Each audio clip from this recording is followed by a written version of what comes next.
Welcome.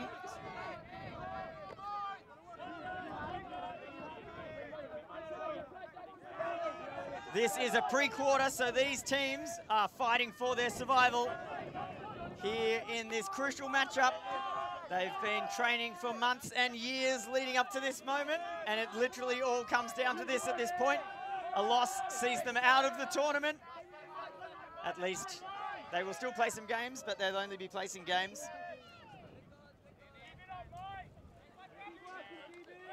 The Philippines were second in Pool G. Great Britain came third in Pool E. And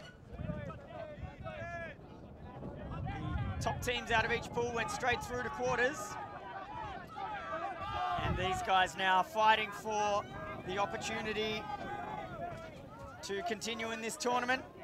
And it's my pleasure to welcome to the broadcast Australian World Games player, Michaela Dignam. Mickey, wonderful to have you here. Thanks, Cole. Very exciting to be here. I just arrived in Perth yesterday and already seen some sensational ultimates. So pretty excited to be watching this men's pre-quarter to see who can take it out today.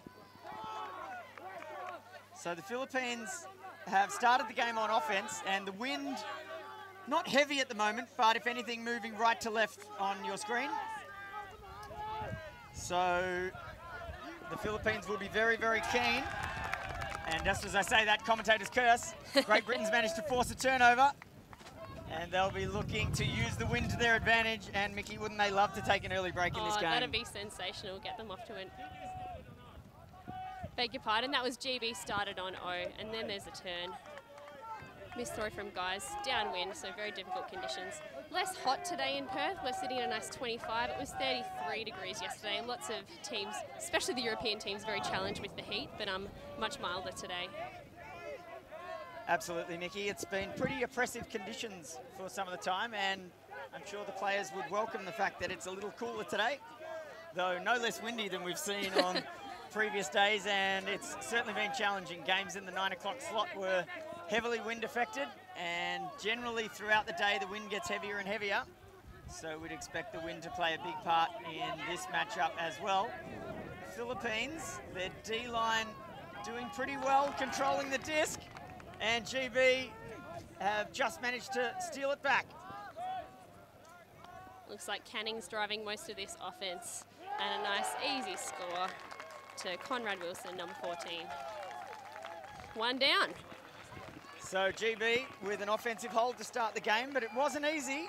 They gave up the disc twice, and the Philippines were working against the wind, and GB managing to hang on to the disc and finally push it into the end zone. We've seen some pretty interesting games as a consequence of this wind. I think it's acted as a great equaliser in lots of the games that historically teams might have thought would be easier to win. But yeah, we've seen some impressive performances from, I guess, some teams that we might not have heard so much of before. Ireland had a pretty impressive win, and Australia dominated against Canada early in the tournament, in the men's division that is. Yeah, I think what we see at the under-24s, Mickey, is kind of it's the front of the curve in terms of development. Countries are developing their Frisbee skills so quickly at the moment, and I think that you see that first in the younger age-restricted divisions. And we've certainly seen some countries, particularly from Southeast Asia, who've been doing phenomenally well. The Philippines now, certainly not as tall as their British opponents, but they're known for their quickness and the extreme endurance that they develop, playing really regularly on the beach. So let's see what their offense can cook up here. They're set up in a pretty standard horizontal stack, and that's a very early deep strike, but it's not a connection. Villanueva unable to get to that one in time. So now GB with a chance to try to break up wind. Yeah, those downwind leading throws are so difficult. The wind just whipping the disc down. You've got to be a very competent thrower to sit it up nicely for a player to run onto there. So it looks like GB's set up a bit of a side stack on the side closest to us, and an early turn for them. Yeah, the wind getting on top of that disc and pushing it down, Mickey. As we see a lovely lefty IO backhand for the score from Gerard Castor. And he has moved the disc through to Wilbur Ogok for the score, and the Philippines have registered their first score of the game. It's 1-1. So it'll be interesting to see if GB can utilize their height against the Filipinos here. The Filipinos, obviously a relatively short team in the scheme of things, and often in that case we see North American and European teams look to use their physical stature to their advantage. Mickey, do you reckon that's going to work in the win today? Look, absolutely. I think both teams are finding their feet at this early stage. You know, it's the first game of the day. The wind conditions, although they've been similar in the past few days, you just need to get a feel for it when you're out there on the field. So I'm hoping we'll see a few more downwind huck completions once each team has a feel for it, and that will definitely benefit GV in the air, given their advantage. Yeah, absolutely. And the Philippines, if they want to go deep, they've got to time their cut really well. They don't have the benefit of being able to camp under the disc if it sits, so their throws have got to be spot on and their cut timing's got to be awesome. So they're pulling into a pretty stiff breeze here, and that is Matt Crespo sending the disc downfield towards GB. So I've got 3 handlers back. Looks like a horizontal stack downfield. The cuts are coming from a very deep position. We've just got a nice swing. And lovely centering from Wilson.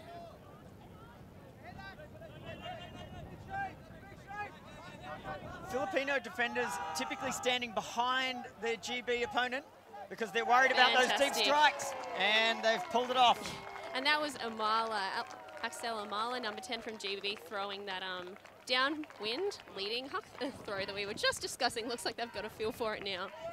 Yep, they've dialed in, Mickey, and the Filipinos are setting up behind their GB opponents in the hopes of pushing them under back towards the disc. And on that occasion, they weren't able to prevent the GB deep strike, and that's a pretty quick score from Great Britain. They look very composed. So 2-1 to GB. And so far, both teams have completed every downwind offensive point, and we're yet to see a break. Though the Filipinos did manage to take the disc off the Brits a couple of times in the first point. Since then, it's been pretty smooth sailing.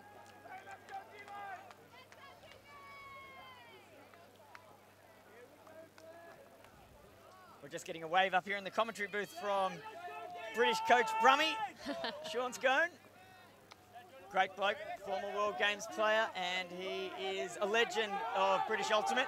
Wow, that's a fantastically weighted deep strike, hauled in by Villanueva, who has now looked to the end zone, but a major miscommunication.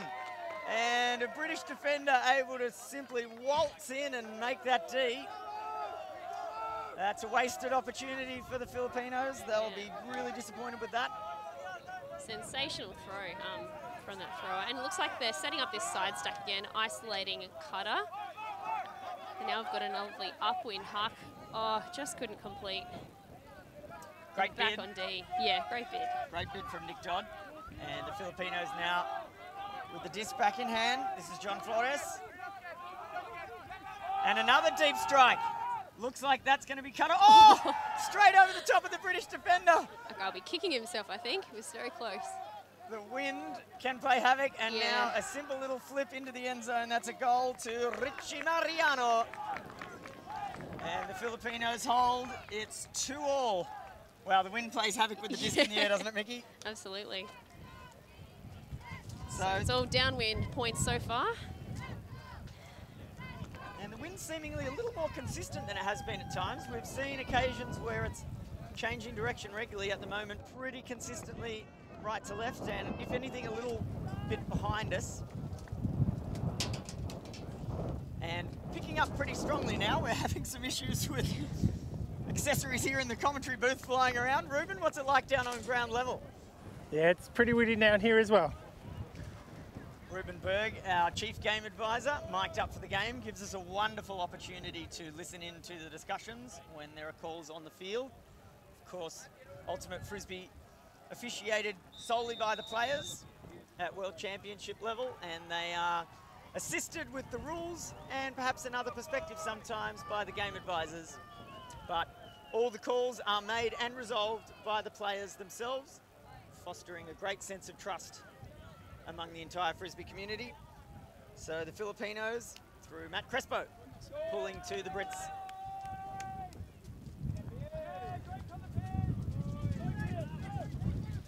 we're seeing this horizontal look again. It looks like the Brits, when they're going with the wind, they're playing a horizontal. That's a great D. Filipino hand managed to get in there. That was Crespo, who's had quite an impact on this game so far. He's very tall by Filipino standards. It would be quite a flip for the Filipinos if they were able to break up wind here. Excellent D from the Brits. We're seeing fantastic pressure around the disc there. Meant that a difficult throw into the wind resulted in a turn. Yeah, great dump D. Moving it really quickly.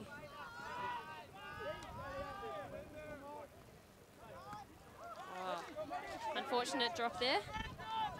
Guys will be a bit disappointed with that. Hopefully we can get another block for the Brits. Michael Guys doing the right thing though, immediately getting himself back on D. One thing that's key with Frisbee is when a turn is made, you've got to immediately shift mindset.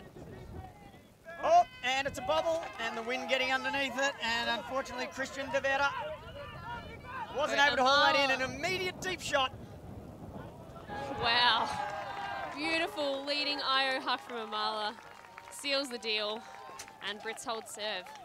That was, it's got to be said, a perfect throw. Yeah. He could not have made that easier for his receiver to bring down. So again, we see another offensive hold. The Brits are up 3-2. And choosing that IO channel rather than the outside-in channel, more difficult with your mark on you, but it was just the fat side of the field, so much space out there and completely unexpected by the defenders. So help us newbies out, Mickey, the fat side of the field.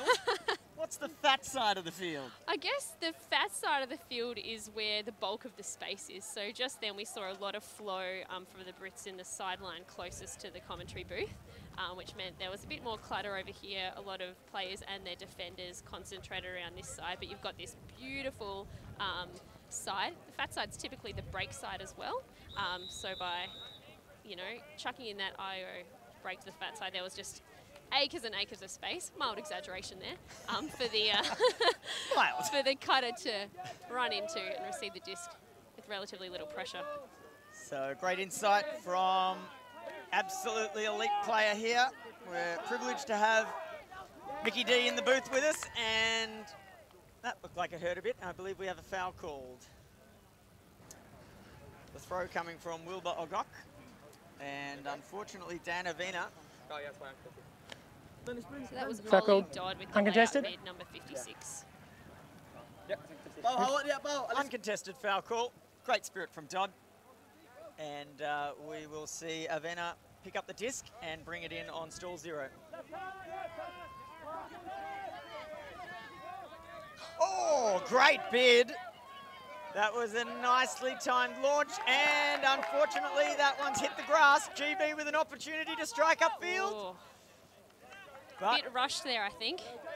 Sometimes the hard thing to do is actually stopping yourself and taking the easy dump. But, totally agree. Rowledge was wide open downfield there, and unfortunately the flick did not have the rotation required to give it the stability it needed to make the trip. So the Filipinos again in control of the disc. Wilbur Agok has uncorked a missile. It is a piece of pie though, and the tall British defenders. Rowledge there. Got an extra foot on most of the Filipino players there, so took it down relatively easily. You can't teach height. And it looks like we've got Turville picking up the disc here.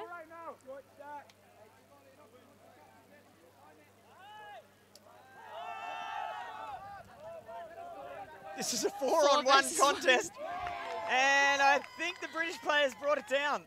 The question will be, was he in bounds or not? If his foot landed on the sideline, he's out. He needs his foot wholly within the lines in order to be in bounds. Looks like our game advisors are getting involved now to resolve the situation.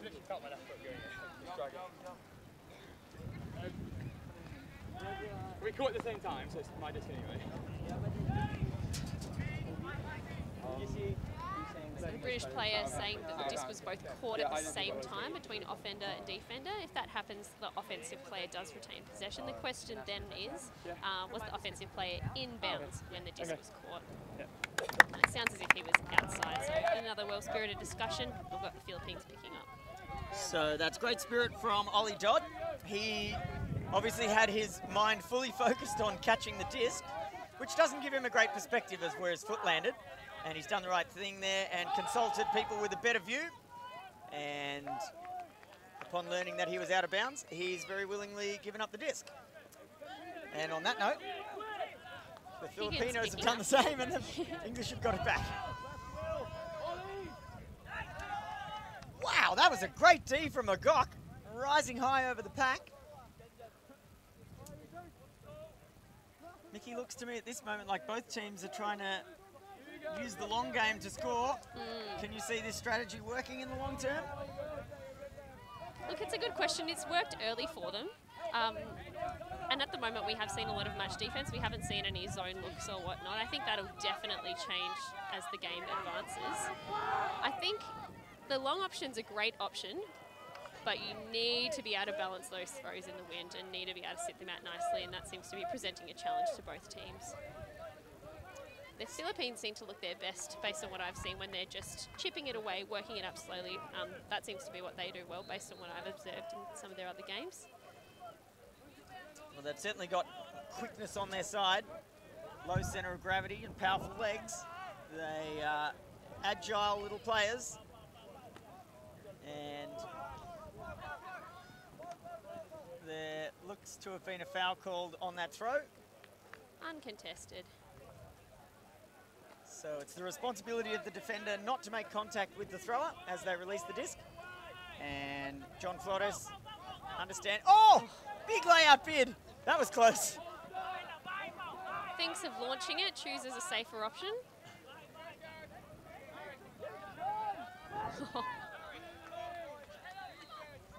And another turn. Philippines with possession now. Pretty scrappy point at the moment.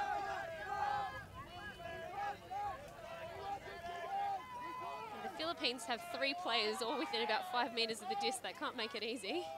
Wow, that was a laser pass through the centre of the stack. And the Filipinos now. It was a bid that had to come from number 15 on the British team, William Rowledge, because if he didn't make that bid, the throw was definitely going to go up. But of course, with him laying on the ground, there's not a lot more he can do on defence. And the Filipinos finally, after a bit of a scrap, push the disc in for another score, and they level it up at 3-3 as we see Rowledge's speculative bid on the replay. It was all he could do to try and stop the score there, but he was between a rock and a hard place, and they've put it in. So it'll be interesting to see if the British can continue to utilise their long game, moving downwind, or if the Filipinos will be able to manufacture an upwind break. It's interesting, when the Brits have been going downwind, they've been playing a horizontal stack, presumably to make a lot of deep space to throw into, and when they've been playing upwind, we've seen a bit more side stack with a player isolation. So it'll be interesting to see if they do a similar thing here, or if indeed the defense changes, so they have to adapt again. Yeah, you do wonder if the Filipinos will look to implement a zone at some point. Though it has to be said, their match D has managed to get the disc off the Brits at least a few times. But good for every team to have a few different defensive looks. We're seeing this 3-4 setup again.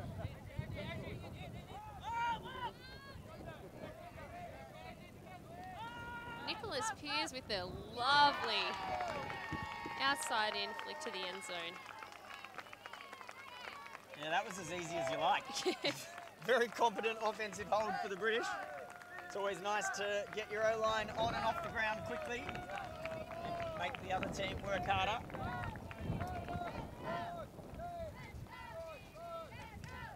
And I think the receiver was Conrad Wilson.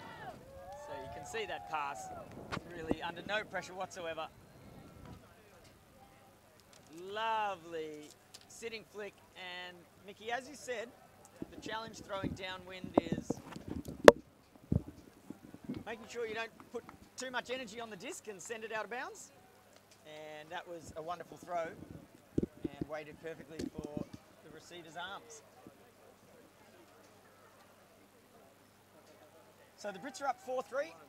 We have seen holds on every point so far. And the Filipino O-line back out there.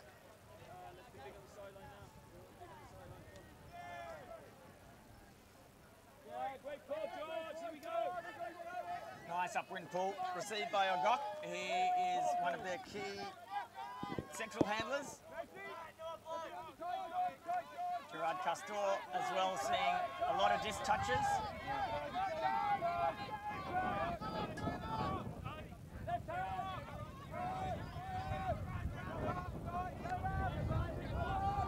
Filipinos seemingly isolating their handler set to try to move the disc forward here. Their cutter's not offering a lot.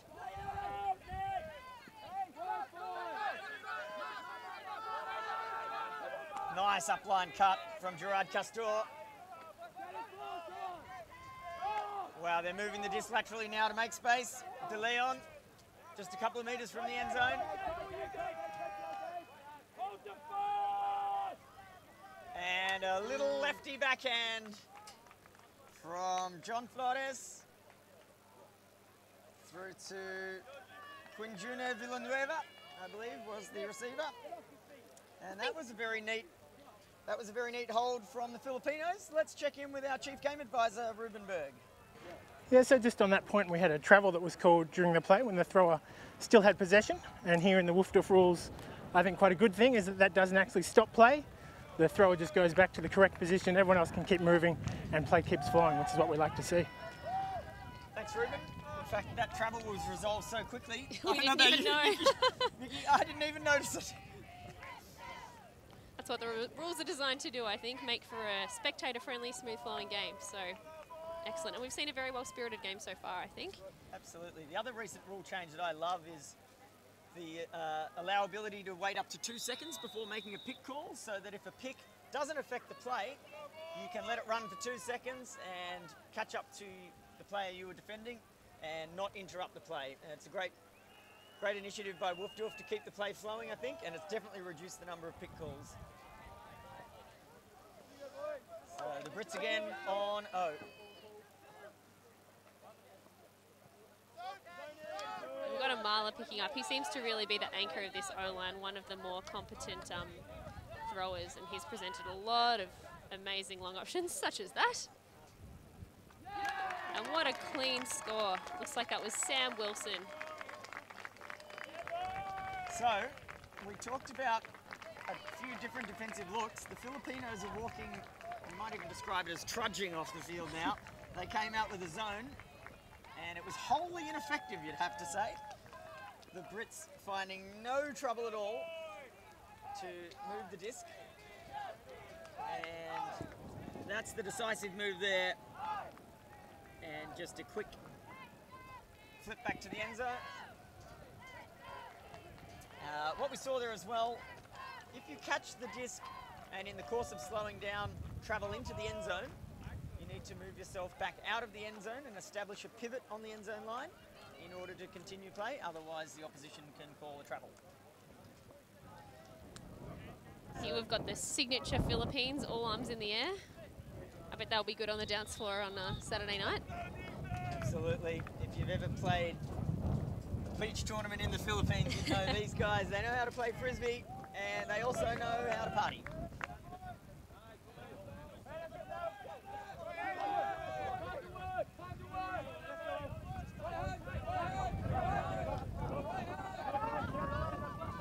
Oh, sensational bid. That was number 33, Gabriel Schechter. Got high and horizontal, did Schechter. That was a monster tee. And the wind now coming almost from directly behind the screen. And it's very heavy cross field. So we've got Higgins picking up here. And there's Schechter again. Body on the line. Timeout called. So Schechter keen to take this opportunity to score an upwind break here, you would think. And he's asking for a moment to plan.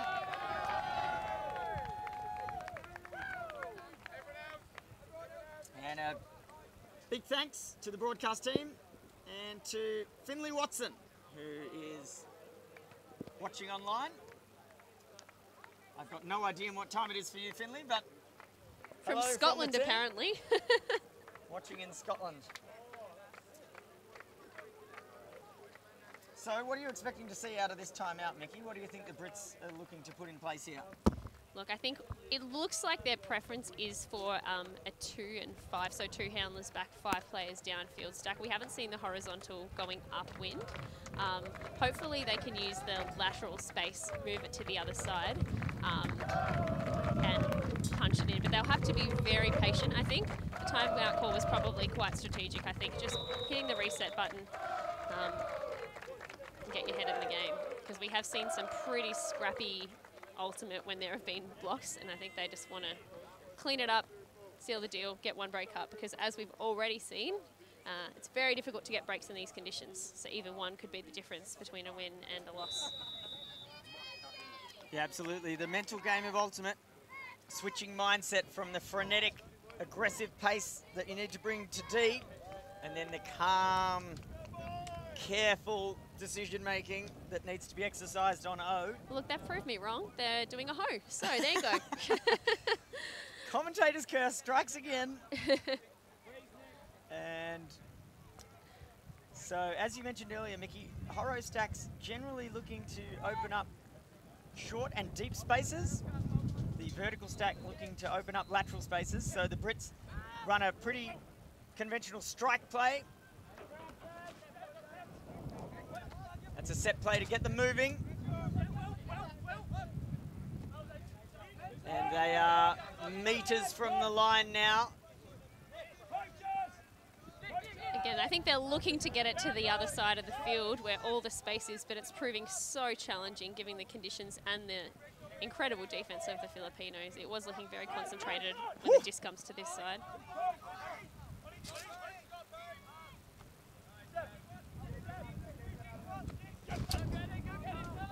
Filipinos doing a good job to shut down that upline strike cut. And there's been a mac on that, but it's not going to be enough. And we've got a score from number 8.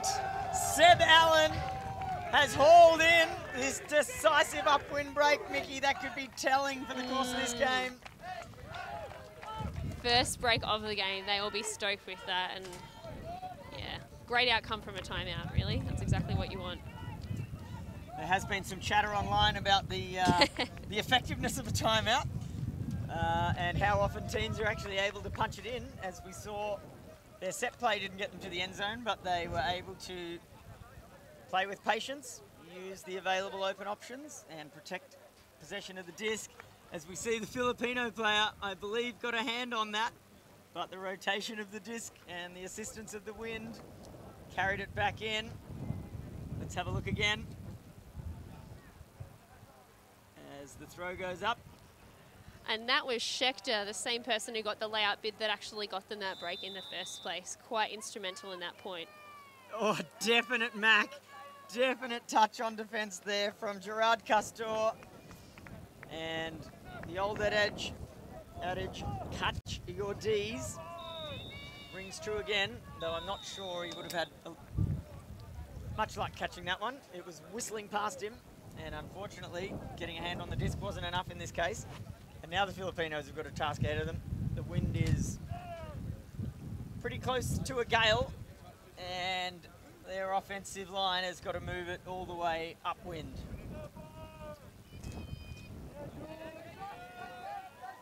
Looks like a very similar defensive line to what we saw the last point from GB. Schechter's on again.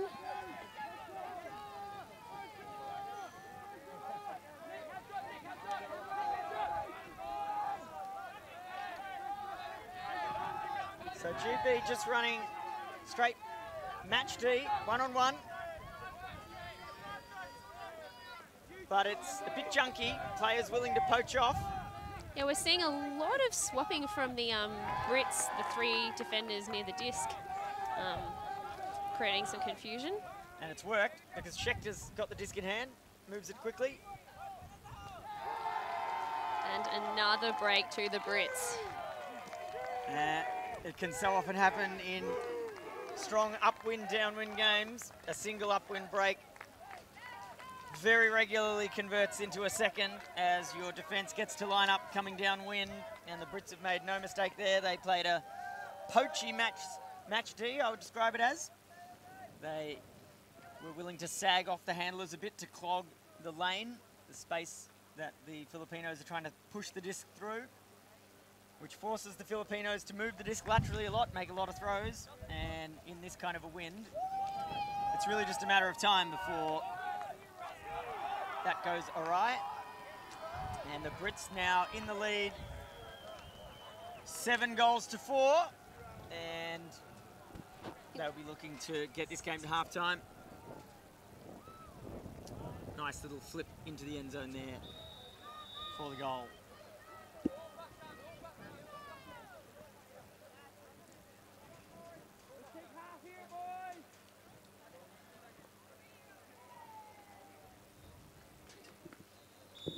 So, Filipinos now going to have to step it up, or this will mark the end of the road for them on their march to a World Championship gold. This match is, of course, a pre-quarter, meaning that the winner advances to the quarterfinals and the loser works their way through the placing games to find their final finishing position. And at the moment, Mickey, GB in the box seat to take this out. Certainly looking that way. So here go the Filipino offense.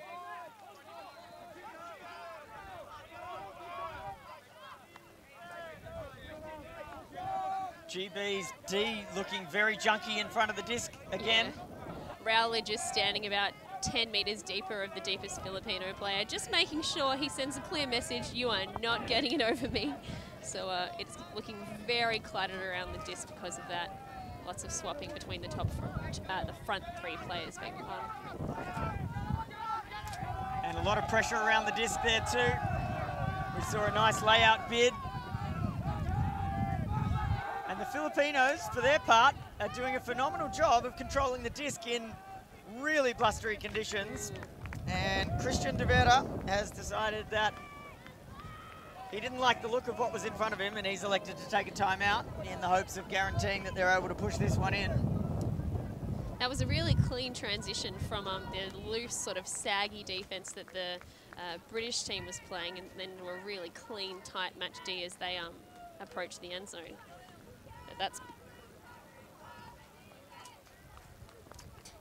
So big thanks to STA Travel, our preferred travel partner. They have done a wonderful job assisting us getting all our volunteers and crew to this event. And if you're next looking to plan a trip around Australia, we'd very much appreciate if you gave the team at STA Travel a call, because they're doing wonderful things supporting the sport of Frisbee, and they deserve your custom. So the Brits breaking from their timeout.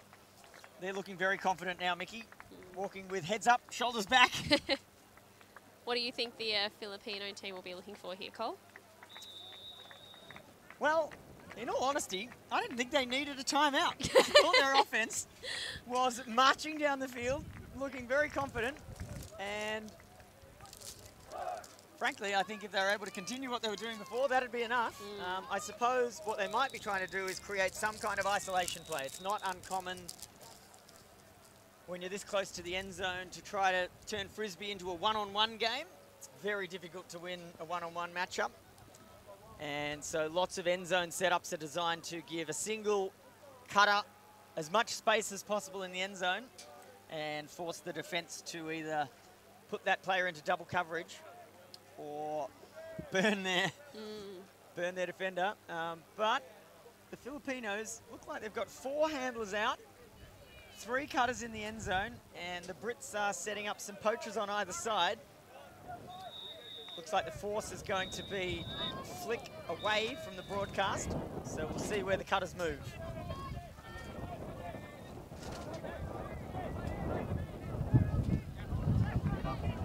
So the Brits are able to shut that play down, and we're back to playing Frisbee, and they've done it. They did it.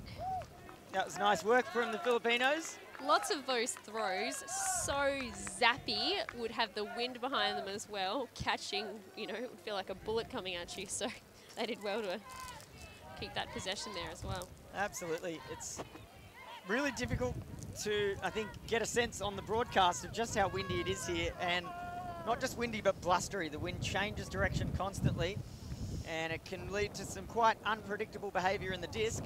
And the way to combat that is to piff the disc as hard as you can. And as you say, Mickey, that can make the catching rather more challenging. But the Filipinos have done a wonderful job here. That throw had a lovely amount of touch, and Castor able to catch it easily enough. This throw, on the other hand, had some spice on it. So it was well handled by Villanueva to catch that one and put the pass in for the goal.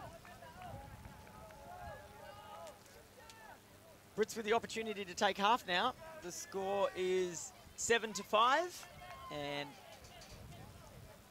half time comes at when the first team reaches a score of 8 or a half-time cap.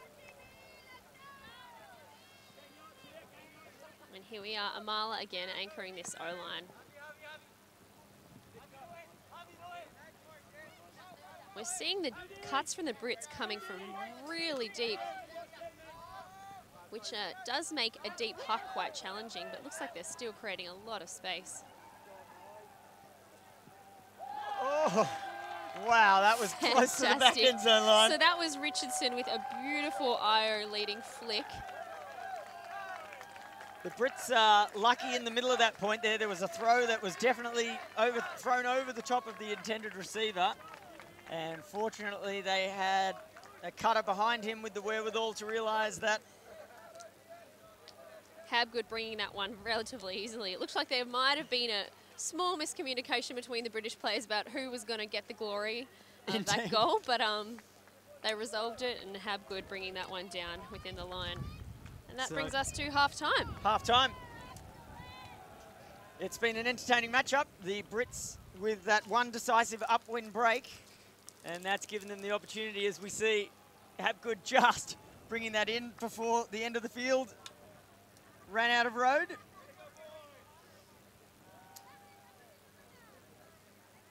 So that one upwind break from the Brits has really been the difference so far. They started on offense, and the upwind break gave them the opportunity to break immediately again downwind. We've got a 7-minute gap for halftime now. We will leave you with some highlights for the first half and be back with you in a few moments.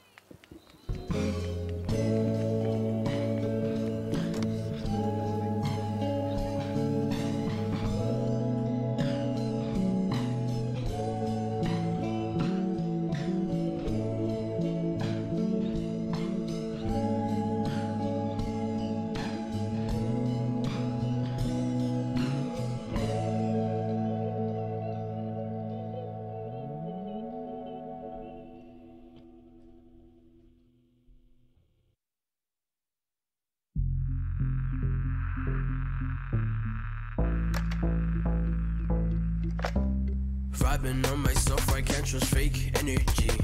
Yeah, I'm hella ill, I swear that it's my destiny. Kamikaze catching bodies, cause it kage, what you mean? Right,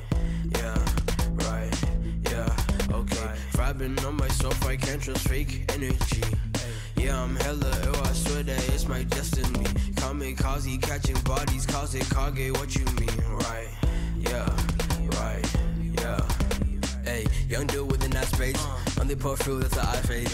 Got things to do, hands through, brain food, that dude send nudes over my space. Face through, clean on some water, ayy. Shorty pump spread, that's your daughter, ayy. So I'm in the mood like skirt, but she wanna flirt. After she heard, now I'm the dude that she's after. Cannot blame her, I'm dapper. How come no one was feeling me back when I was a rapper? Back when Roshi was master, carving heart on the dicker. Please don't mess with my fingers, I'm counting wins with my fingers. Nah, I'm a sight, but I'm killer. Koski clan chillin' village, pocket juice like I'm Chancellor. My flow like honey, go figure. Junkie tripping of life, like mix it up with the dirty. Poppin' Skittles with Sprite and attitude like don't touch me. Happy thoughts and pinky rings, only brighter things. Money talks when you're feeling greed. satisfy their needs. Pull up skirt and hop on the beat. Pull up on your turf, energy got me feeling clean. Holy water scene, vibes bump and grind it, yeah. Just don't you stop it, yeah. I'm seeing changes, but I haven't even started, yeah. Get low and pop it, yeah. And don't you stop it, yeah. I'm feeling different, but because I'm low-key popping, yeah. Vibing on myself, I can't trust fake energy. Yeah, I'm hella ill, I swear that it's my destiny. Kamikaze, catching bodies, cause it kage, what you mean? Yeah, okay. Vibing on myself, I can't trust fake energy. Yeah, I'm hella ill, I swear that it's my destiny. Kamikaze, catching bodies, cause it kage, what you mean? Right, yeah, right, yeah.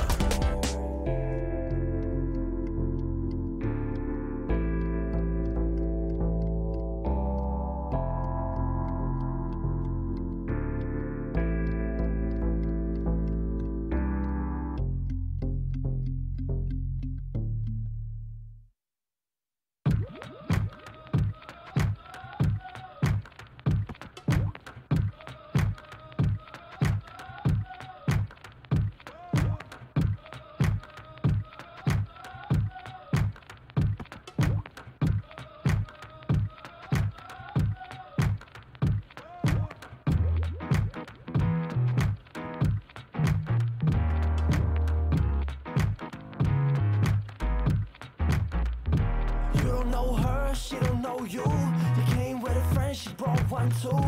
What you might gain or what you might lose. The scales all on one side, so what you gonna do? The world's a stage, so make your move. This is food for thought, so eat that fruit. You're looking at her, she looking at you, but everybody else is looking at her too. What you gonna say, what you gonna do? Don't be too rough, don't act too smooth. Just be yourself and you can't lose. She just finished her drink, so go buy two. I don't think so. I know that I like you. I don't think so. You don't know what I know. Right now, when made me feel like it's high school. I don't think so. I'm shy at first, then I think so. You know you're making my heart race. I wish that I could just say, hey, you're first. Oh, you love from around here. I'm too shy to say stay. Your friends and my friends. We could just be friends. Hang out on the weekend. I wanna give you a reason. Let me tell you a secret. I can tell you can keep it. Gotta give me your number. If you tell me you're leaving, mama, I wanna get down. Mama, I don't know how.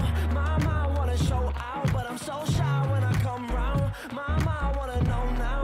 My time's got me wiped out, but your eyes are the stars out. Let me ask where your life bout. Like right now, can you tell me what your eye found? Lost string before I bounce. Let me ask you this. Do you dance? Does your God permit? Cause you got a body that look like you mastered it. You wanna drink? Cause I'm about to get the lagers in. You want a selfie? I hope you're not a narcissist. Do you like Mary Jane like Peter Parker did? In that case, well, what you doing after this? Me and my boy going to where the party is. Bring your friend by. You can leave your car. I don't think so. You know that I like you. I don't think so. You don't know what I know. Right now, when made me feel like it's high school. I don't think so. I'm shy at first, then you know you're making my heart race.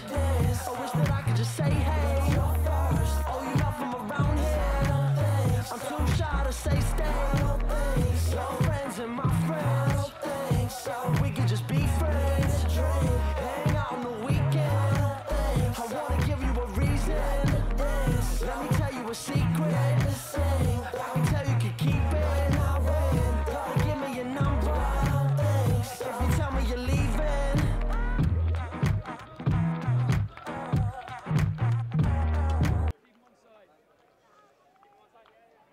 Welcome back to the second half of this GB v Philippines pre-quarter. And the teams largely traded throughout the first half until GB was able to complete that decisive upwind break. A timely timeout called by Schechter to get them set up. And they were able to march up the field, I should say, and score. And that's put the Philippines on the back foot now. And we have a pick call.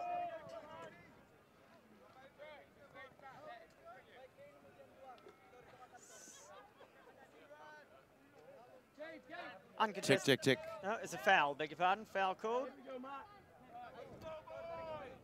And uncontested, so the stall count will drop back down to 0.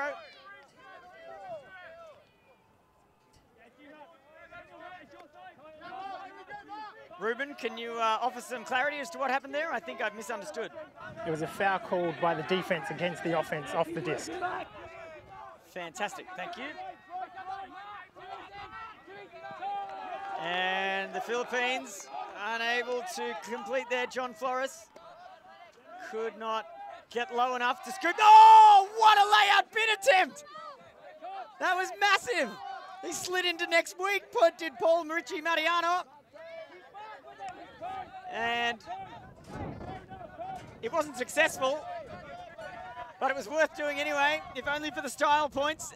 And that is a wonder. Oh, goodness me. Number 44 has unfortunately put that down. Jonah Leake, he'll be disappointed with that. That was a golden opportunity to score another upwinder. And Mickey, you've got to take your chances when they present. Amen. All I can say is I feel for Jonah. I've been in that situation before, and it's absolutely gutting. And yeah, hopefully I can get it back. But yeah, that's the cruel game. So Filipino offense with another opportunity to work down the field. And they use that short, quick movement so well. Along with cheeky break throws like that one, but unfortunately, Flores again unable to bring that one in. As we said earlier, a lot of these discs are being thrown with a fair bit of power in an attempt to keep control over them in the wind, and that can make them difficult to control when they get to their target. Schechter picking up lovely eye to centre the disc. One of the hardest things to do is centering from the sideline. He did a very impressive job there.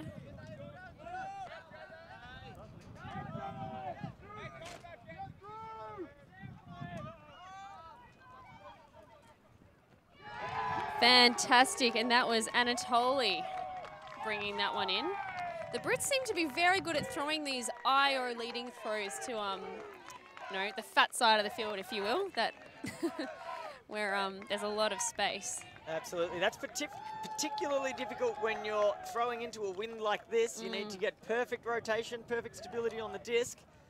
Otherwise, it'll tend to curl over and swing away to the left if your flick's coming from a right-hander. And Anatoly was just in bounds when he caught that one. It was starting to curl away, but it was good enough. And the Brits have got another upwind break. The Filipinos now are going to have to do something pretty magical to keep in this match. That sets GB up very, very well for the beginning of the second half, beg your pardon. Having 2 upwind breaks, you've got to have a pretty strong fight left in you to come back on top of that, given the conditions that we've seen so far.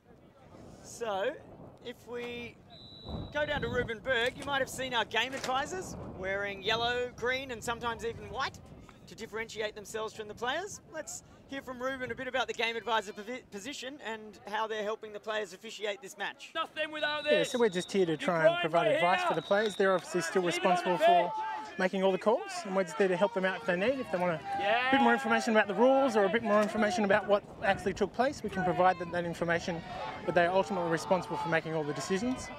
We're also here so that the people watching and the people who are spectators can see as much ultimate as they can, so there's not any unnecessary long stoppages, because we want ultimate, and that's what we try and get out there on the field. So a quick travel call there, Ruben. How have the players found playing with the assistance of game advisors? For some of them, this would be their first experience, I imagine, playing with game advisors. What's the feedback been like from the players? So far, the feedback's been really positive. The interactions always seem to go really well, but we're always open to feedback from anybody. If they want to provide some feedback, even those watching, if they've got some feedback on game advisors, feel free to let us know. Awesome, thanks, Ruben. I know for my part that I had the pleasure of commentating the incredible Italy-Germany men's matchup. That was a long and torturous affair for the players, and there were a number of foul calls, legitimate ones. And oh, great layout tee! Fantastic stuff. Anyway, my point was that the game advisors did a great job of helping the players officiate that match, and it was a gripping contest. If you haven't seen the Germany versus Italy men's pool play game. I strongly recommend you get around it. And Mickey, GB back in control of the disc. Indeed, and we had more picking up. Looks like they were isolating a downfield player, but now we're into their flow. A bit more. Stuck on that far sideline, proving very challenging. But again, an excellent Blady-esque flick. Well caught by the downfield player. Yeah, so a blade is the word we use to describe a throw that keeps the disc in a predominantly vertical position rather than trying to fly it downfield. You are piffing it as fast as you can, and they can get there quickly, but they can be difficult to catch. Yeah, and I think really that was a very technical throw because he needed that throw to get there quickly. The player was only open for a very brief moment. It wasn't a leading throw where you want that flat sitting disc. You needed a hard blade that was going to drop really quickly for that small window of separation that his downfield cutter had. So really well executed. That is a beautiful blade dropping right into his receiver's lap, and Christian Turville with a phenomenal D to give the Brits possession. And as we saw in the first half, a break upwind will often manufacture a second break downwind immediately after it, and the Brits have done it again. So GB now leading this match 10-5. And the Filipino team, I would say, haven't done a whole lot wrong. Just a simple mistake at World Championship level is all it takes, and your opposition will punish you, and GB have done exactly that. So, Mickey, what can the Filipinos do now? It's go for broke time. They've probably tried all their usual strategies. Can you think of anything that they could do to try to get back into this match before they are knocked out of this tournament? Look, I think at this point in the game, the Filipinos have nothing to lose by just going out there and doing something completely wacky. So I don't know whether that involves, you know, concentrating a lot of players around the disc, or trying to force to a different sideline, or maybe force to a weaker thrower on the GB team. But they need to try something outlandish, something really crazy, because clearly all of their, you know, their standard plays haven't quite had the results that they need. That's defensively. Offensively, all I'm going to say is it's difficult. The wind makes it difficult. And I think it seems like the Filipinos tend to concentrate most of their play within about 10 to 15 metres of the disc. And given catching and throwing those throws is much harder in the wind, you can't put as much touch on them, they come in quite hard. Yeah. It does render that strategy very difficult in conditions like this. Ruben, down on the ground, you've got some news for us? Yeah, just during that timeout, I'm not sure if you noticed, but the two Spirit captains just came together, had a chat about how the game was going, things both teams could maybe work on, and just checked in how things were. So that's a fantastic thing to see, and I think we really want to encourage between the teams to have those conversations. Thanks, Ruben. So every team elects one or more Spirit captains. Spirit of the game is central to the sport of Frisbee, and it's what allows self-officiation to work so well. And there is a prize at every tournament for the team showing the best spirit, and it's not a consolation prize. It's taken very, very seriously, and teams put a lot of effort into playing with the most spirit they possibly can, and they're rated by their opposition in terms of their fouls and body contact, their fair-mindedness, and all aspects of spirit of the game. Hey, come here, stalling too. Hang on. Okay. I don't think it worked this one. Foul called? Contest or no contest? Uncontested. On to 0. Yep. Okay, coming in, stalling 0. So Ruben helping that discussion resolve correctly and quickly. Uncontested. Foul call. Oh, another massive bid. And, wow, just as you said, Mickey, those short, sharp throws, that was a wide open look, and it just went through the hands of the pancake catch. I think that's why we've seen Britain be so successful with their inside out looks, because you can place a lot of touch on them, and it's to a space rather than to a, you know, pinpoint direct player. Yeah. So one of the things unique about the flight of a Frisbee is that you can put the disc into space and have it sit and wait for a player to run onto it, which is what Mickey is describing there. It's not like a ball where you throw it directly at the player you want necessarily. You can In fact, one of the things we talk about in Frisbee is thrower initiated. When a thrower sees a dangerous space that they want to use, they simply put the disc out there and rely on one of their cutters to go and get it. The Filipinos now have their offensive flow working pretty well. They're going to try and use the width of the field. Oh! Excellent diving catch attempt from Villanueva, but he wasn't able to secure it. Oh. It was really good there. Schechter tried to send the disc and get it to the far sideline. At this point so far, both teams have been essentially within 2 meters of the sideline closest to the camera, and I think that's why we've seen a few turns. But excellent centering movement by Schechter, even though it didn't result in a score.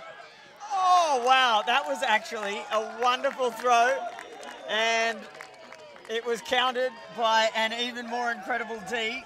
I didn't catch number 44 it was, which is Jonah Leak. He put on the afterburners and got after that disc and saved a certain Filipino goal. Look at that layout. Wonderful stuff. So GB, speculative upwind huck. They're going to try and use their height. 2 versus 1. Great pressure from the Filipinos. Great read by Paulo Andaya. He was able to pressure that catch enough to prevent. And here we are on this sideline again. Let's see. I think the team that wins this point will be the one that can use the other side of the field the best, because at the moment we're very concentrated here. GB getting horizontal over and over again in an effort to get this disc. They are not slowing up in their efforts to win this game. And there we go. The Filipinos are finally no more than 3 meters from this sideline, Mickey. They've finally managed to punch it down the open side under immense downfield pressure. And they bring their score tally to 6.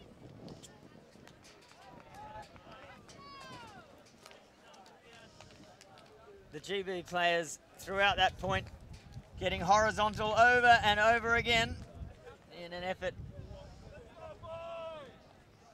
to secure the disc, but eventually Paulo Andaya takes the catch in the end zone and secures the Filipino score.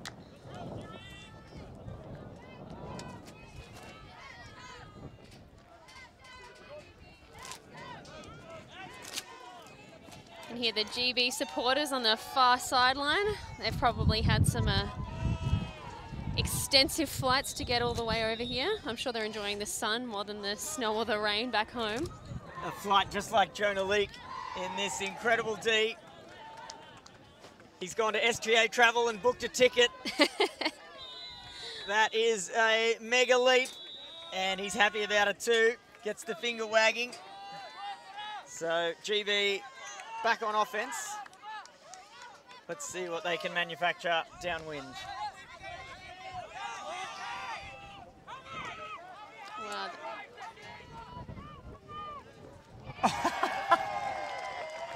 Well, I've got to say 99 did an excellent job there of getting back position against his British defender, 99 from the Philippines, that is. Miguel Javier Escasa. Escasa. He recognised his players taller than him, his players bigger than them, just got to get the back position so he can't move backwards and get the disc, and just unfortunate that another GB player came in to clean up the scraps, but excellent defence from him. Yeah, great observation, Mickey. One of the things we're talking about is boxing out your opposition. And if you're a little shorter in stature, like myself, then boxing out can be the strategy you need to use if you're sitting under a piece of pie like we saw then. And Escasa did a great job. And as you say, probably would have successfully forced a D there were it not for a second GB player coming in to take the grab.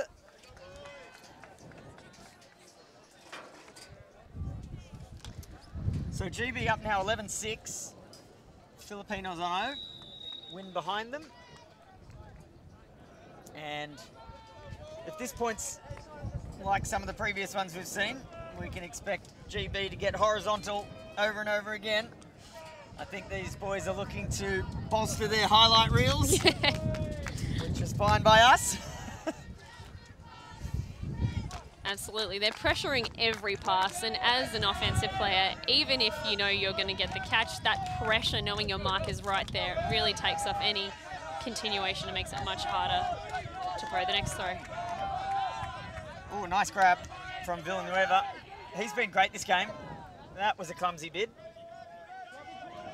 It is the responsibility of the defending player not to make contact with another player when making a bid for the disc. And we've got a travel call, which is sending the disc back.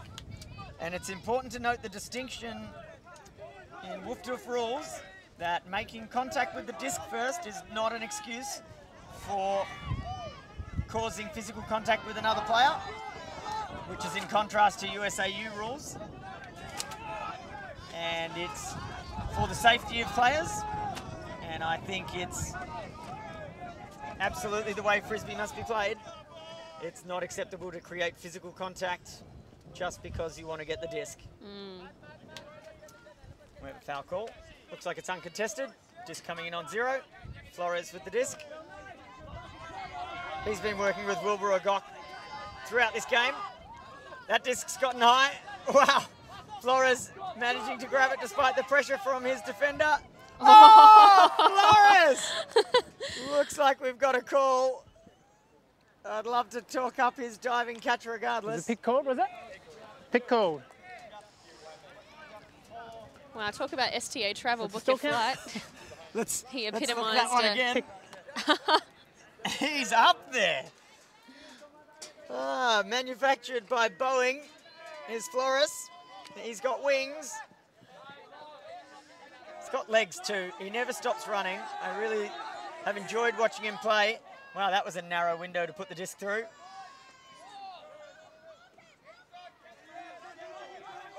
Philippines knocking on the door, and a cute little lefty backhand. The Philippines really used the middle and the far side of the field a lot more that point compared to the last point, and I think we saw a lot more throwing to open spaces, a lot more players getting open then compared to jamming it down the jam hole. So that looked much cleaner than our last time. It looked a bit more level-headed as well. I wonder if that's the first time jamming it down the jam hole has been used in an official sports broadcast. If so, I would. That's I'd right, like to... cramming it down the cram hole. That's what it's called. Well done, Mickey D. We will build you a trophy for that.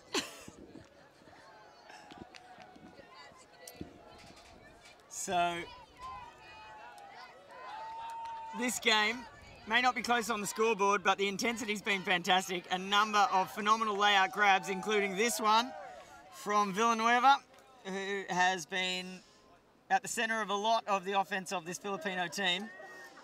And that wasn't the only layout grab we saw throughout this point. And in the end, a simple little lefty backhand in for the score. And the score now is 11-7, GB are up, and they're on offence coming downwind.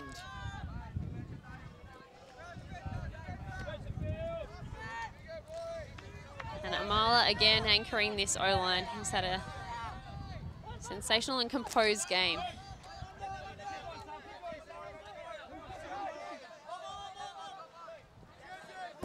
That was a well-manufactured cut from the deep space. Yeah, did well to keep that disc alive. It looked like the Filipino player was closing in pretty close on these undercuts.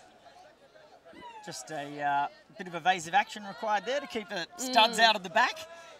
It's interesting, the GB undercuts seem to be coming from quite deep and also getting, 20, 25 metres when the disc is thrown, whereas you see the Filipino ones, they're quite short, choppy, almost generated without a fake out. So the disc moves a lot faster on the Filipino line, but they gain a bit less ground, it seems. Oh, great D. Fantastic D from Wilbur Ogok. He's a handler, but that doesn't mean he's not a great defender as well. Wow, wouldn't it be something if the Filipinos could manufacture an upwind break here? Oh, no. Minor overthrow and it's out. To your earlier point, Mickey, I think what that shows in the GB cutting patterns is that the Filipinos are always worried about GB hitting those deep shots. So they're following those deep cuts all the way. And that means that when the cut comes back under, they can manufacture a lot of ground, where the Filipino deep cuts, the GB guys, not paying them anywhere near as much respect. And that means they need to work a larger number of shorter throws to cover the same ground. Oh, look at this deep cut here. Sensational work. That was Lachlan Fisher. I beg your pardon, sorry. Piers Nicholas cutting deep. Oh! That disc almost hit the GB player in the back. He Bit of did not have confusion eyes there. on it. I think that was Piers Nicholas, perhaps. Perhaps an up call from his teammates might have been useful at that point.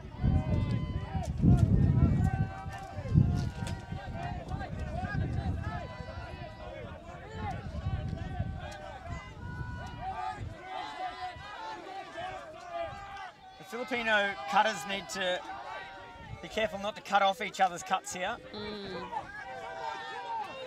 That's nice work. Isolating one player in the middle of the field. And we have a speculative downfield deep look. It's sitting up high. That is a phenomenal throw. Sensational. I don't know what happened to Sam Wilson there. Looks like he's twinged a hammy perhaps. That's really unfortunate for Sam. He's clutching at the back of his leg as he walks off, but that is a fantastic score for Paul Richie Mariano. And the throw from Quinjuna Villanueva. And again, we're seeing that lovely IO leading backhand to score these upwind throws. It's just amazing. Great control there. Put it out into space, and even though the GB defender probably had an extra foot of height, not a chance. Yep, that was a wonderful shot. And it was a great example of throwing to space. If he'd thrown that disc at his cutter, you'd think it would have been defended for sure, but he threw it at a wide open space on the other side of the field. And no one had a play on that disc except for his intended recipient. And that is a phenomenal throw. So that's exciting. The Filipinos have got an upwind break. And if nothing else but for the spectacle of this game, I'd be quite happy for them to register another D here. Bring the scores back into the same postcode and give us an exciting finish to this match.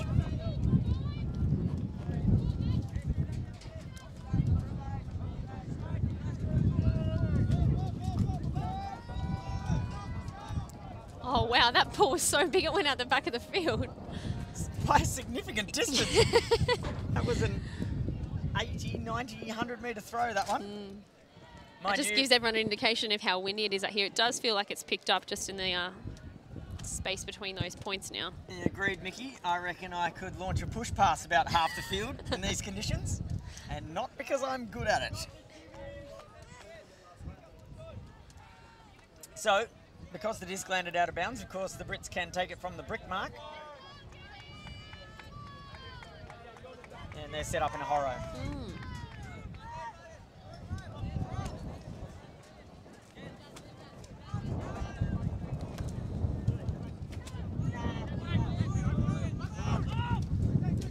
I've been quite impressed by the work of Conrad Wilson. He's a big man, very tall, wiry frame, and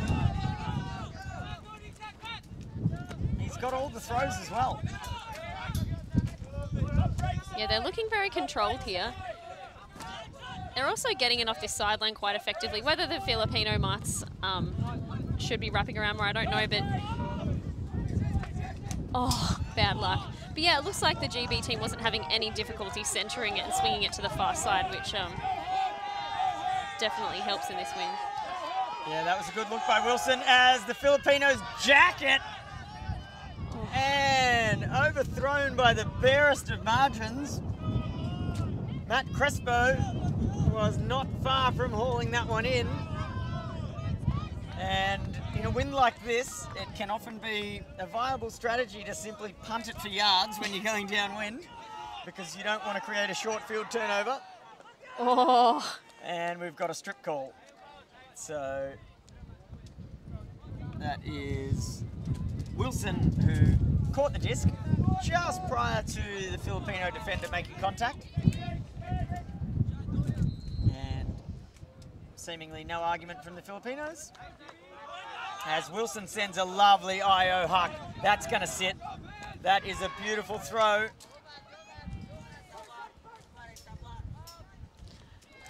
Wow.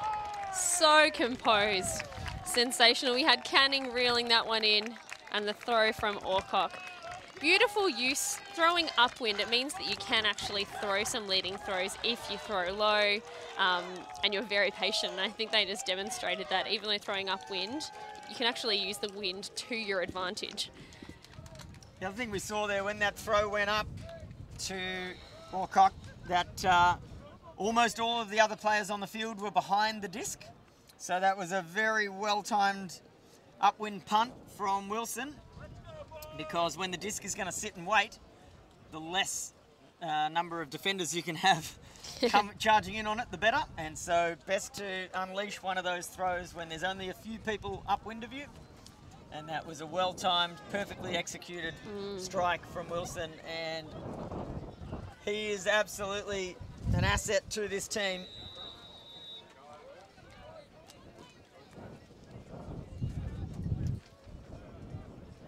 So the Filipinos having to play this offensive point upwind due to the success of GB. And that is an uncatchable pull that has rolled out of bounds. So Paulo Andaya will be forced to take that from the front cone of the end zone.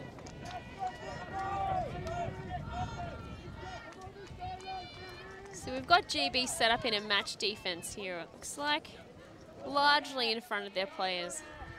Probably going to be trying creating havoc in and around the disc like they have been in all of the other points quite successfully. That's a nice upline cut. John Titular. And they've managed it again. And looks like we've got a call.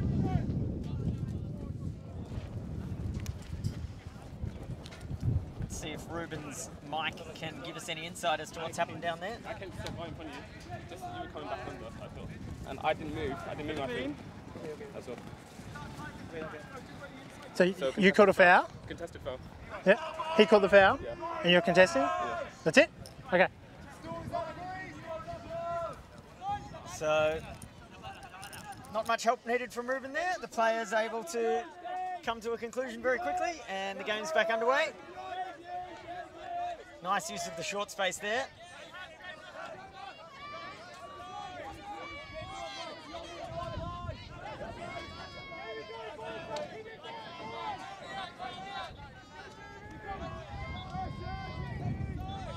Mickey, the Filipinos have been largely restricted to the far sideline in this point, and just as we say that, they've hit the fat side. And a nice bid from Jacob De Leon, but he wasn't able to secure it. That was an overthrow, and GB back in control. Wow, Ollie Dodd centering that disc beautifully from the sideline.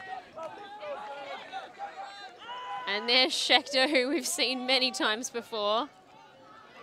Oh, what an unfortunate drop. That was a beautifully weighted throw.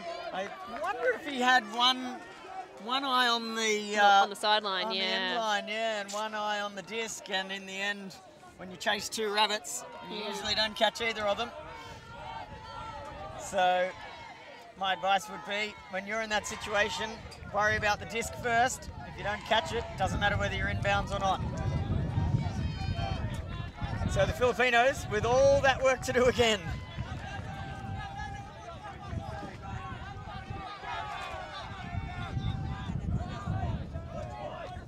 Loving seeing these low release, ripped backhands, heaps of rotation on the disc. Very stable flight. It's a joy to watch.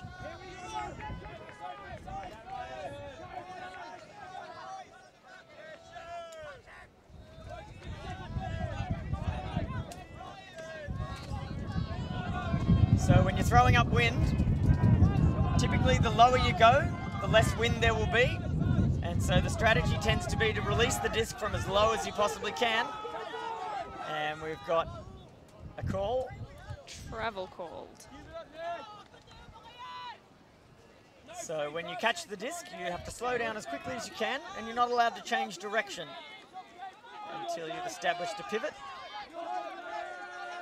Sometimes in a quick give and go offense like this, it can be questionable as to whether you were slowing down as much as you could when you caught the disc. And unfortunately, the Filipinos have turned it, and GB will pick up through Schechter.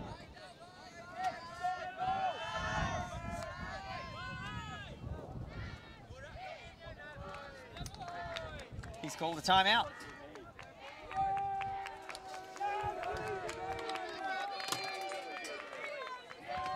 So a big thanks to Emma and Tom's. They have been fueling the volunteers and the crew at this event with snack bars, bags of nuts, delicious smoothies, and it's much appreciated. There's no added sugar in any of their products. Very healthy choice and delicious.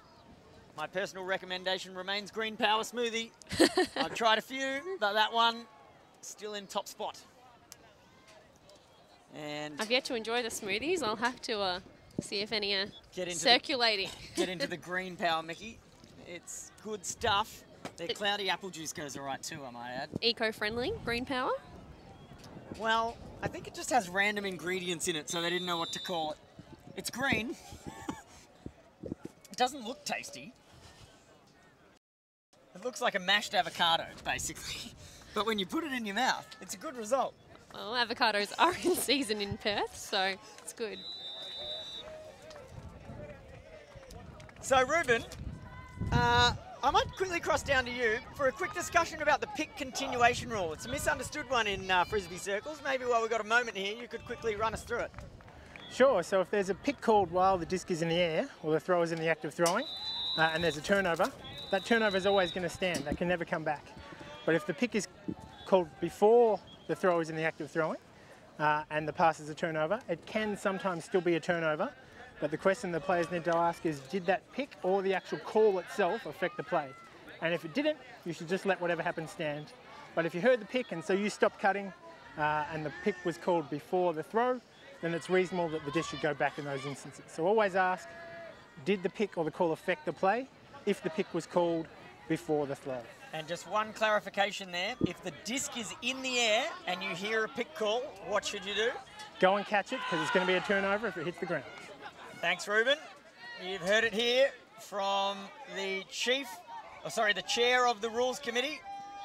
That is straight from the horse's mouth of the Filipinos that punched it in. GB called a timeout, and it's worked against them. The Filipinos have held up win. That's fantastic. Yeah, one of the few throws from Schechter we've seen that hasn't quite been on point, and the Philippines definitely took advantage of that floating over the top of one of the players, clean up the scraps there. Yeah, great defensive grab and a little bit of incidental contact, but both players contesting that space, and I think reasonable that play should continue. Jacob De Leon gets the credit for that defensive grab, and then they've moved the disc quickly upwind. And we Again, these tight little corners and windows in the end zone. You see the GB scoring with these lovely crossfield leading throws, and the Philippines just a very different strategy, which obviously works well for them. The small, zappy throws. So GB again with another upwind offensive point to contend with. The Filipinos with a big OI pull. OI short for outside in.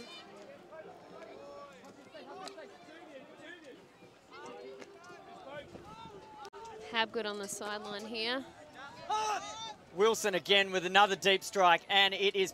Whoa, I wanted to say it was perfect. I don't know. Was that a perfect throw? Just a misread, Mickey? What's your take on that? Look, it's a very difficult throw to a player that's essentially in the same channel of the field as you. You've got to be very skillful to do it. It looked like very good execution from my point of view. Yeah, probably could have been caught, I think.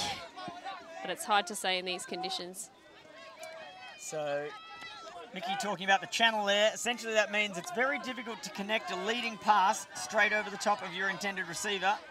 And throwers, when given the opportunity, would typically hope their receiver is in a different lane of the field, if you like, so that they can throw to a space that receiver runs into. And forgive me for picking sides here, but I wouldn't be against the idea of the Filipinos racking up a break here to make the scoreline interesting. And they've elected to take a timeout. They're still in this game. They're doing exceptionally well, the Philippine team.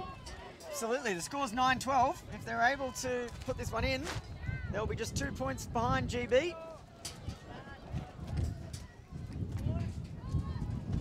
So we're going to see here the throw from Wilson, who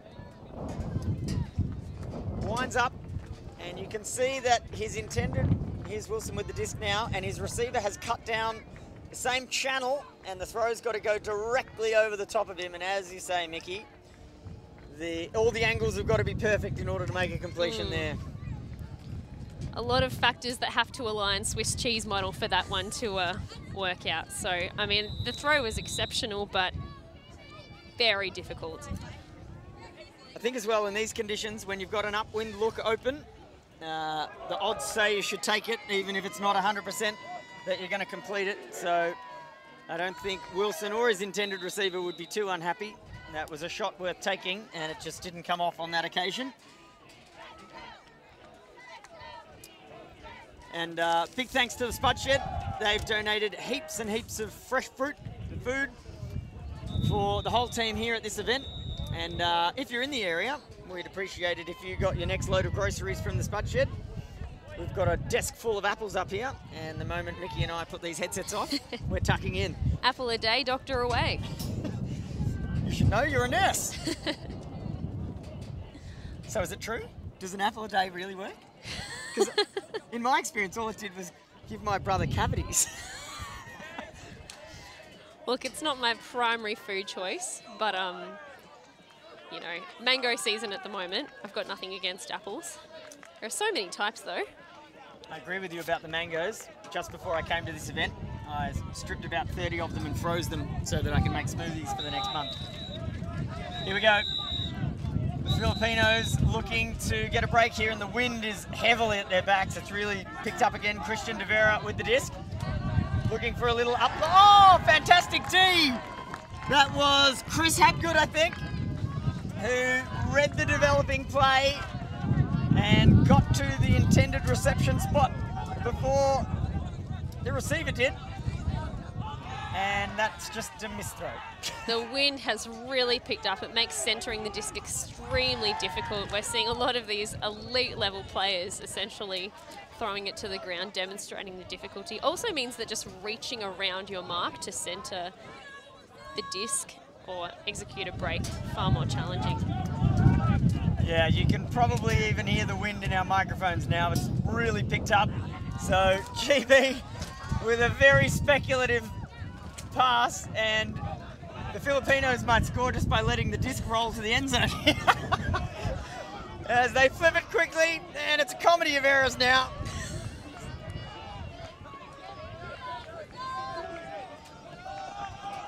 Schechter's just going to chuck it. No, he's hung on to it. Oh, I beg your pardon, that may not have been checked out. And, oof. Wow, GB cleaning up the scraps. There's a lot of contact there, but no foul called.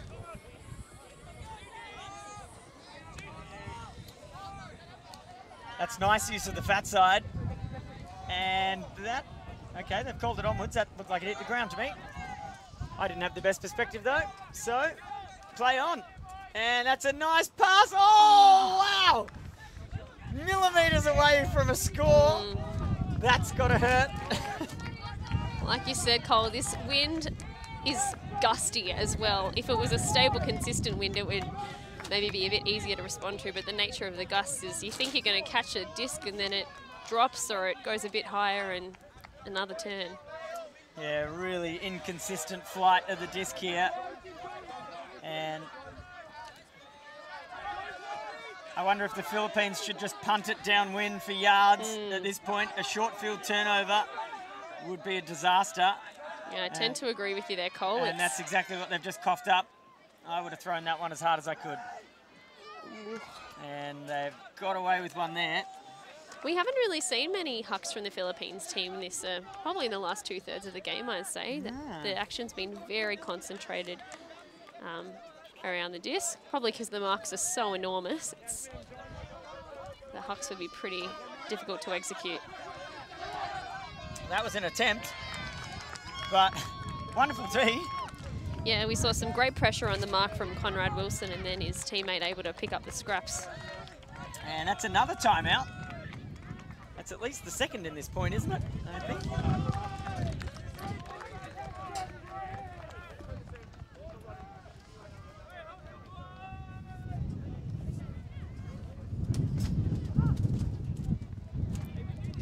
So this last point's been a comedy of errors, and we've seen discs flying, the wind helping and hindering both teams on this occasion. Both teams really struggling to get a handle on the disc.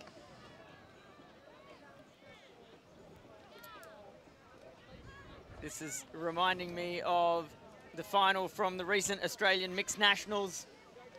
Alex Latamatos, an extremely powerful handler and member of the Australian men's team, the Dingoes, launched an upwind huck, which looked great out of the hands, travelled 40 metres upfield, then gained about 40 metres of elevation and landed 30 metres behind him.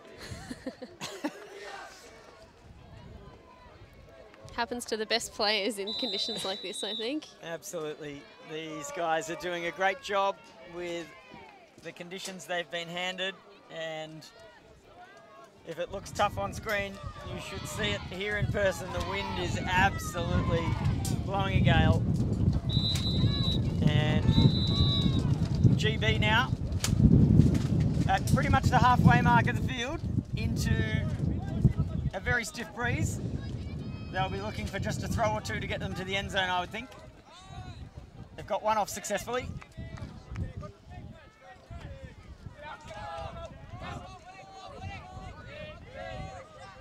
And a pick called.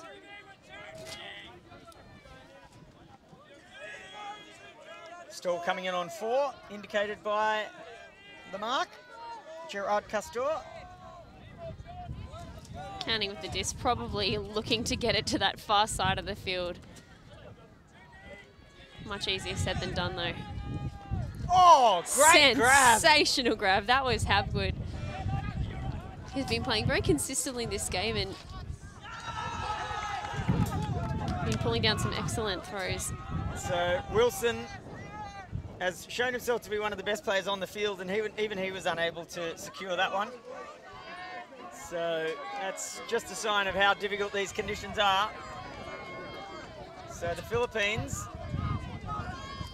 again, heading downwind.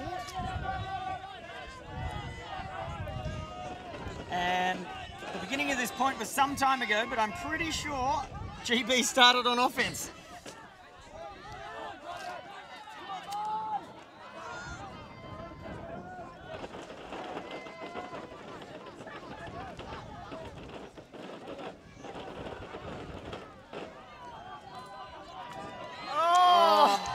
They were looking really good than the Philippines. They were using that far sideline really well, creating a bit more space than we'd seen them do, but unfortunate turn there.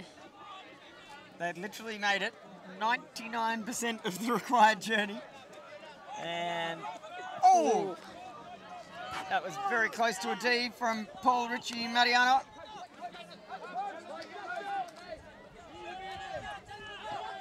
Wilson's going to punt it. And it's caught just shy of the end zone by Orcock. And they've scored again. Sensational. And Amala, the person who's normally throwing the hucks, gets to take a stat in the other direction as the receiver. GB is looking strong to secure the game at this point. So we are still 12 minutes or thereabouts away from time cap. And GB now on 13. So not really far away. Courageous huck from, I'm just trying to see who it was, sorry, but there was a lot of deep space. I think he recognised that GB probably wasn't going to get much under. Just put a lot of faith in his teammates there. Wilson, with an I think IO it was. flick. And Orcock was wide open. In fact, that's a replay of a point, perhaps 3 or 4 points ago, where Wilson sent a disc to Orcock that paused just prior to the end zone line.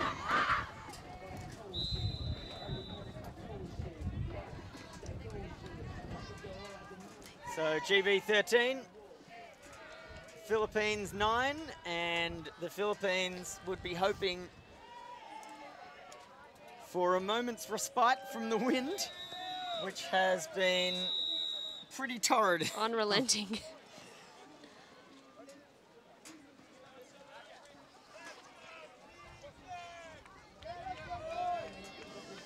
That's a wonderful pull. And it's landed just barely a metre in bounds, I'd say, and then rolled out. So the Philippines will take it from the front cone. GB defensive line Schechter off this point. Interesting to see who handles if there's a turn.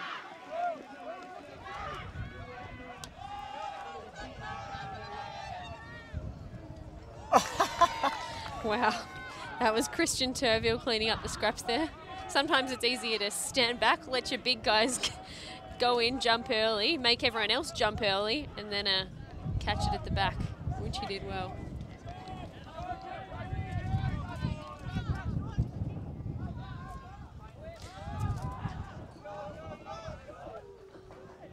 Look, I love that look. It didn't come off, but there was so much space out there.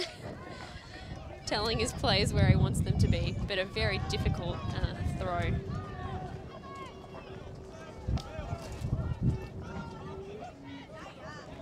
So the GB defensive line happy to continue playing match D here. So we've got George Gayton poaching off a bit, helping out in the deep space.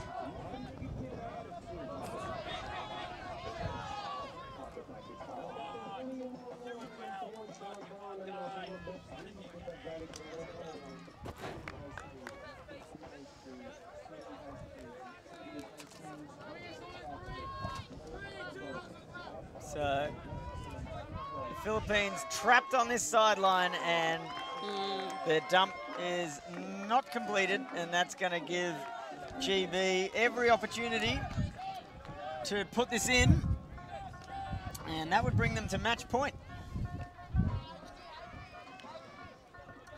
And we have Turville picking up for GB.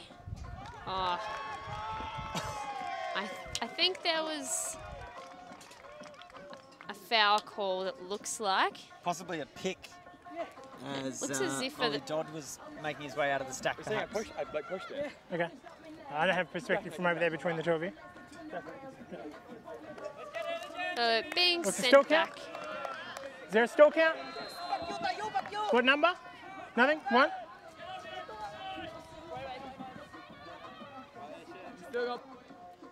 Interesting to see the Filipino defenders set up behind their player, even on such a short field as this. That's an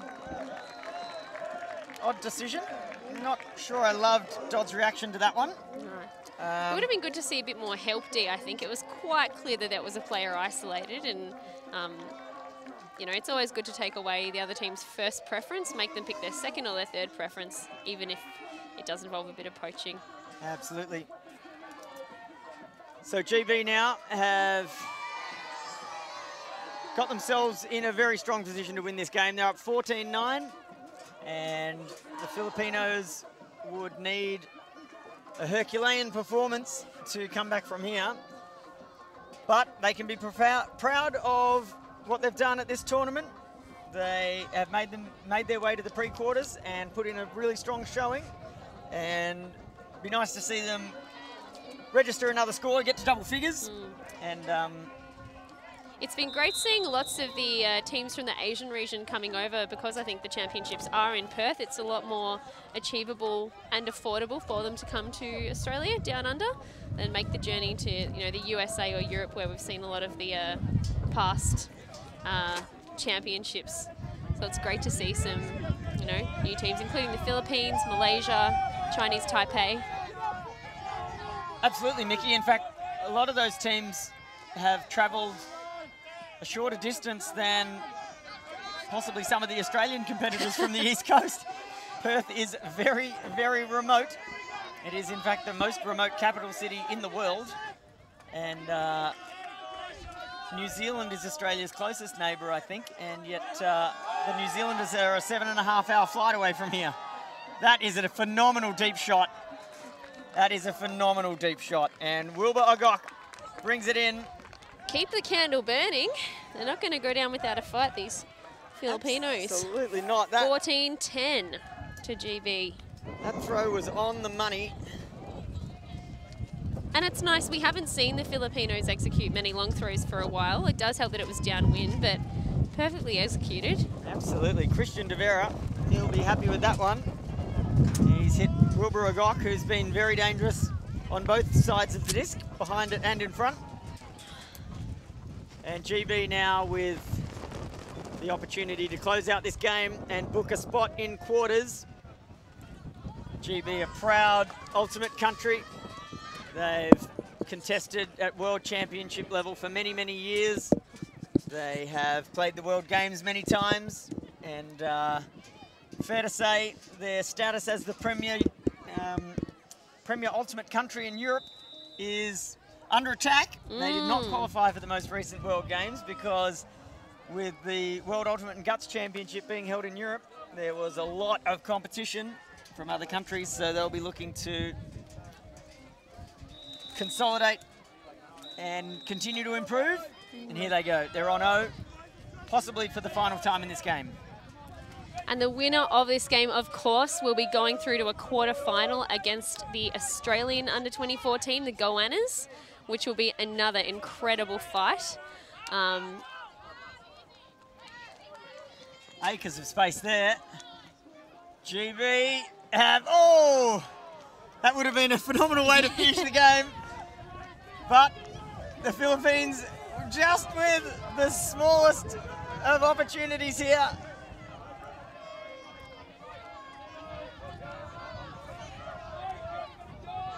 Well, man, GB's playing catch-up a bit. They've moved it very effectively from that near sideline.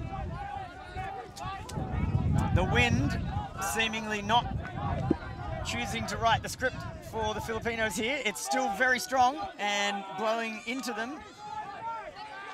But wow, they're doing a great job. Oh, that's a cheeky little backhand IO. There's no... Just teasing the Brits, I think. Come and get it. There's no minimum throw requirement in Ultimate, although as we saw in the Japanese v USA women's game yesterday, it does require more than just a handoff, and the Japanese tried to execute a pass so short that one of them caught it before the other one had let go. Wow, the Filipinos are doing a phenomenal job. They're literally a metre from the end zone now. Oh, no, it's a straddle. He's not in yet. De Vera, he's the one who threw the huck. Wow. They find space where you don't think there's space. Oh, there. no! Oh, Drop at the last second. devastating. And we have a sensational long cut coming off here from Piers Nicholas. And the wind has not done Piers any favours. That one is gone. Yeah, he had endless separation there, but it's never easy in these conditions. And the Philippines have another turn here. They'll be feeling pretty inspired after that last performance. But they're coming off a static disc now. Well, they've punted it, and it's not coming back in. So that will likely travel a good 20 or 30 yards back downfield. Oh, it looks like there's a call, possibly a foul on the throw. Ruben, did you get a look at that? No, I didn't get a view of that. I was watching the downfield receivers. You and me both. So, it is of course the responsibility of the mark not to contact the thrower during the throwing motion. The mark, if there is contact, the mark needs to have been perfectly still. We've got a replay here. So if the contact occurred prior to the disc being released, then that is a foul. And they've failed to come to an agreement on the circumstances, it looks to me. So I think we might have a contested foul. Looks like we're bringing the spirit captain from GB, number 10, Amala, who we've seen anchor their O-line throughout the game.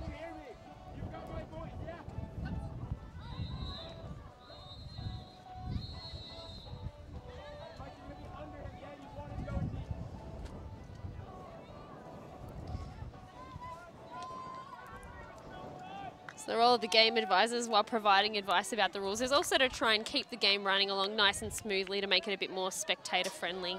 They usually like to have discussions resolved Contested foul, stalling 6. within 60 seconds. So Ruben's just told us a contested foul. Discus coming in on stalling 6.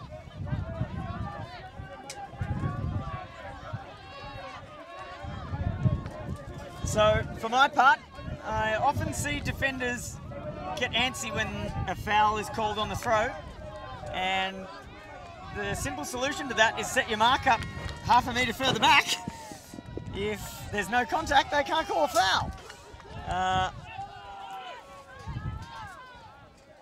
Oh, phenomenal! What a read! That's a great D. Wow, De Vera is playing some game, particularly here towards the end, and his teammates have done him the disservice of grassing that throw. So GB again in control of the disc. Canning picking up here.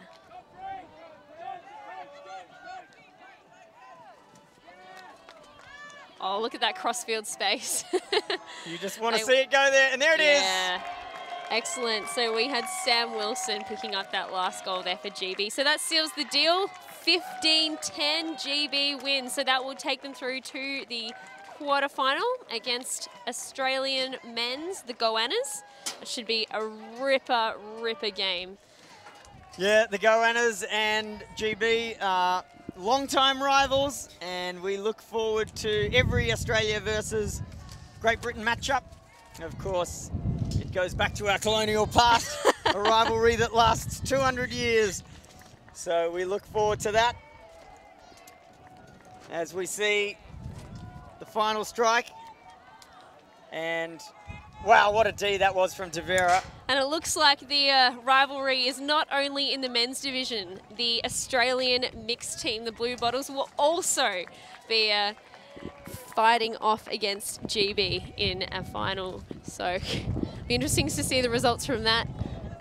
And there's that last throw again. There's that last score. Wilson hauling it in. GB with a well-deserved win. They've done well. They deserve their place in the quarterfinals. And I, for one, will be on the sideline watching them face off against the Goannas. That will be an exciting matchup. They're two tall, athletic teams. And in particular, I'd quite like to see Wilson matching up against the tall Australian players. Liam Grimmond, chief among them. Rob Andrews. And Rob Andrews, perhaps. What a matchup that'd be. So, as we see some highlights from this game, it has been our pleasure. We congratulate the Filipinos for a fantastic showing here at the Under-24 World Ultimate Championships, and we wish GB the best of luck as they head into their sudden death quarterfinal. And with that, my name's Cole Fink. I'm Michaela. Michaela Dignam, thanks so much for joining me, and we will see you again very soon.